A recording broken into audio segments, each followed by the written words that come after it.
comparaison n'est pas du tout bonne. man rappeur laa joteel ñu xeex ma dem ci kaso. yow nga ne ñu daje kaso daje nañ kaso effectivement ñu ngi daje kaso juste après la candidature de Wade bi ñu conseil constitutionnel validé candidature Wade j'étais à la chambre 14 mooy sama première fois dem kaso. mais avant cela parce que sa comparaison dafay wane ni yow da ngay xeex pour dëkk bi ñu tëj la man duma wax ñaata yoon lañ ma tëj pour dëkk bi c'est pas important de le citer parce que loolu teguma fi je pense que je ne fais pas du ma nekk fii di def sama biographie en termes de arrêté nañ ma fii arrêté nañ ma faa arrêté nañ ma faa pour le pays c'est pas important je laisse les Sénégalais. Pourquoi la comparaison n'est pas bonne? Dans le hip-hop il y a ce qu'on appelle le beef, il y a ce qu'on appelle le clash. rappeurs yi dañuy jote di xeex des fois pistolet génn nit ak nit simple sax dañuy jote bi ñu jotee atte nañu et ma grandeur a été rappeur bi si boppam taxaw naa ne ko baal ma àq plusieurs fois këram ne ko baal ma àq tooñ naa la je me suis emporté waruñu woon xeex loolu man la ak rappeur bi du réew mi laa ko amee. non non da nga ni NTS nga. non déglu non bu ñu taxaw foofu. non ah oui. mais leader nga. mais déglu ma rek diriger mouvement bu yëngaloon moment bu jamono déglu rek. yaa doon yor micro mais est-ce que tu peux m'écouter àndal ak dal. non maa ngi ànd ak dal dama lay fàttali rek. loolu bi mu amee. mouvement Y'en a marre moo jël responsable. moo jël non may ma rek loolu dañ koy évacuer mu jeex. voilà bi mu amee mouvement Y'en a marre moo ma njëkk a mettre en quarantaine tere ma prise de parole pendant presque 2 mois. tere ma teew ci assemblée générale Y'en a marre ñoo ko Malal a d'abord été jugé par le tribunal de Y'en a marre avant d'être jugé par le ministère de la justice ma tëdd sama kaso génn après cela tëjaat nañ ma kaso pour le pays et plusieurs fois tëjaat nañ ma feneen kaso fu dul Sénégal pour l'Afrique donc du yooyu la ñuy bàkkoo mais pour justifier la lâcheté et je maintiens mes mots il est lâche il est escroc il n'est pas sincère est-ce que tu peux me permettre de justifier qu'est-ce que c'est que la lâcheté mooy nit ñi ànd ak yow gëm la ci benn combat nga beddeeku tàgguwoo nit ñi dem def li ngay def parce que il y a la base d'abord Macky du ànd ak ku amul nit parce que la politique c'est une question de nombre calcule le 1 2 3 4 pourquoi il est escroc mooy il a dit duma mësa jël poste boo xamante ne décret la il l'a dit les paroles sont là je ne les invente pas xam nga en fait wax bu rafet pour sénégalais yi ne diw de dafa yaru dafa baax dafa correct Malal correctul mais moi c'est ça ma personnalité et cette personnalité je l'assume je suis de la culture hip-hop. Mais Malal, non tu permets. Non, est-ce que les mots sont non, les mots sont à leur place. Oui, oui. Non. Quelqu'un qui n'est pas sincère, c'est quelqu'un qui dit quelque chose qui n'est pas la sincérité, c'est quoi? Mais ça fait pas de toi un mais escroc. mais même la sincérité, c'est quoi? Ça ne fait pas quand je dis que Charles, je dis aussi un escroc, c'est quelqu'un qui trompe. Kuy naxe mais soyons sérieux les gars. un escroc mais non on dépassionne mais quand même dama bëgg aussi dama bëgg yéen ngeen gis un escroc c'est quelqu'un qui trompe dafa interpeller ma wax dama ne oui ça peut avoir mën na am escroquerie financière escroquerie intellectuelle quand quelqu'un essaie.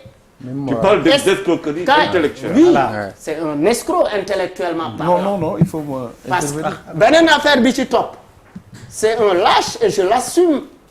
Pourquoi il est lâche? Parce que effectivement c'est nit ñi dañ ko gëm. Non dama ne moom dañ ko. est-ce que itam ñoo ko bul ànd ak Macky Sall. est-ce que tu sais que. est-ce que ce sont ces militants. da nga dégg militant réew mi dajaloo ne Idriss Seck bul ànd ak Macky Sall da nga mos a dégg ci réew mi. il y a est-ce que tu l'as entendu. il y a yow yaa def loo xam c'est injuste. Et c'est faux. Si. Malade. Est-ce que tu n'es ni membre de la Rewmi. Tu n'as jamais entendu les militants de Rewmi ndax bu ànd ak Macky Sall. Est-ce que tu mais bon analyse sa langage. Non, vous ko dégg c'est faux. Est-ce que tu peux écouter? Non, est-ce que tu peux écouter? daf ci wax. nga tontuwaat après. Même si ça ne sort pas de l'autre. C'est pas vrai. S'il te plaît. Il utilise des mots pour faire mal day xuloo. Déedéet. léegi non si da ngay xuloo. Déedéet. da nga daf la blessé. ma bëggoon jaxase ak Sénégalais yi pour wax ni man je suis un vagabond. bu ñu teg ci plateau na prouver les mots man bi may dem. c'est archi faux. non il a trompé. Birima tu vas te taire. Tu vas te taire.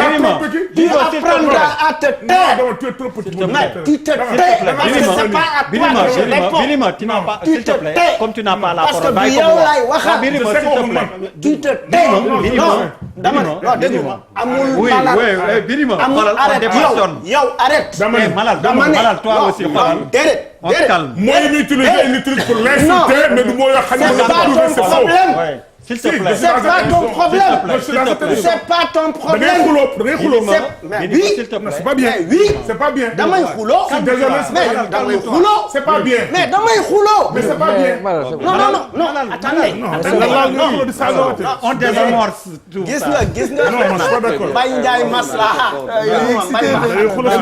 déglu rek. Voilà, là je te retrouve. Voilà. Tu déclenches des hostilités. Non, c'est-à-dire, oui, il ne m'énerve pas, mais c'est Birima qui m'énerve. Birima dugg ci waxam. mooy dugg ci waxam. Birima ne lui parle pas. bàyyi ko mu xulal boppam. Voilà. déet. dama ne ci jotaay ngeen di wax. déedéet. li ngay wax tu le dis pour insulter. mais génnew preuve. man yoon daf ma atte tëj ma. waaw mais may ma. Voilà mais loolu su doon kenn yéenewul la ko. man yoon daf ma atte tëj ma. mais loolu kenn yéenewul la ko. waaw mais Malal. non déglu ma rek yoon daf ma atte tëj ma. waaw Malal. c'est que xuloo fi mu ne nga mer. une minute. cool non mais moom da nga mer di xuloo. mais damay xuloo. et c'est pas bien. Malal may ma. mais Birima débat am na yëkkati baat. S'il vous plaît, on parlait de Idrissa Seck gars yi. Oui ma. mais débat day am Idrissa Seck c'est ce remaniement lañ doon wax. est-ce que tu veux que je fonctionne comme un grand hypocrite? di wane ni mel. Revenons au débat. waaw mais dafa am dara dafa am dara lu am solo. waaw mais non une seconde dafa am non dara. je l'ai pris avant. Bouba je l'ai pris avant. président oui. Je l'ai pris avant. Ouais, jëlal président. Les Sénégalais qui nous regardent, nous devons avoir du respect. Quand même. Et le respect pour le Sénégalais. Quand même. mënul c'est pas possible. ñuy respecter ñëpp ñoo xamante ne vendredi bu dee. dañuy toog di ñu seetaan pour on peut ne pas être d'accord. Et tout ce qu'on veut. On peut parler d'escroquerie intellectuelle, je peux l'accepter. Il y a des termes, ce qu'il faut comprendre, c'est qu'un débat comme celui-là, c'est un débat libre. Les règlements de compte personnels n'ont absolument rien à voir. Voilà. Ça veut dire fii non je veux dire non je dis non bu may waxuma la yow waxuma la. Voilà oui. Nous sommes sur les idées. Ouais. Et les principes. Et les principes. Ça on repart dessus. C'est important, les principes. ku si nekk mun nga am loo sa xalaat encore que sa xalaat. merci Bien dit Charles. Bien dit Charles. Oui Bouba. Écoutons dafa am loo xam ne. Merci. ku mënul encaisser mënoo toog ci émission bi. Voilà. Moi il y a 3 semaines j'ai été traité de lâche et j'ai pas pipé un mot. Donc nañu avancer ci li tax réew mi di dem parce que ku mënul encaisser le règlement personnel li ko Charles wax c'est pas ce qui nous intéresse. Par contre gis nga booy jël 1 franc au contribuable sénégalais bi. C'est bon.